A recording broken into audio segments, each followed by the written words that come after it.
सांगली जिल्ह्यातील खानापूर तालुक्यातील गावठाण भेंडावडे येथील दोघांना माननीय प्रथम वर्ग न्यायदंडाधिकारी सौ श्रीमती सोनटक्के मॅडम यांनी सबळ पुरावा उपलब्ध झाल्याने मारामारीच्या गुन्ह्यात 3 महिने व 5,000 रुपये दंडाची शिक्षा सुनावली असून दंड न भरल्यास 15 दिवस साधी कैद अशी शिक्षा सुनावली आहे। याबाबत अधिक माहिती अशी की फिर्यादी यशवंत अण्णा जाधव वय वर्ष 74 राहणार भेंडावडे गावठाण यांनी दिनांक 3 जुलै 2020 रोजी 7:30 वाजण्याच्या सुमारास विटा पोलीस ठाणे येथे दिनांक 3 जुलै 2020 रोजी सायंकाळी गावठाण भेंडावडे येथे फिर्यादीच्या शेतात आरोपी पांडुरंग कुंडलिक जाधव आणि नवनाथ पांडुरंग जाधव हे दोघेही राहणार गावठाण भेंडावडे यांनी मिळून शेतातील बांधावरील गवत काढलं होतं।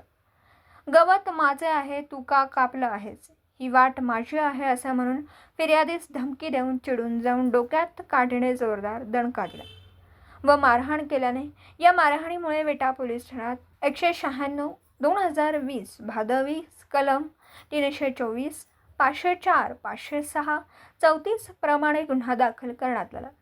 सदर या गुन्ह्याचा तपास तत्कालीन पोलीस हेड कॉन्स्टेबल एक माने करत विटा न्यायालयात दोषारोपपत्र दाखल केले।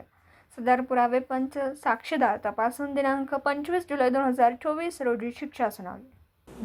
दिवसभरातील घडामोडींचा आढावा घेण्यासाठी पाहत रहा N24 मराठी न्यूज चॅनल।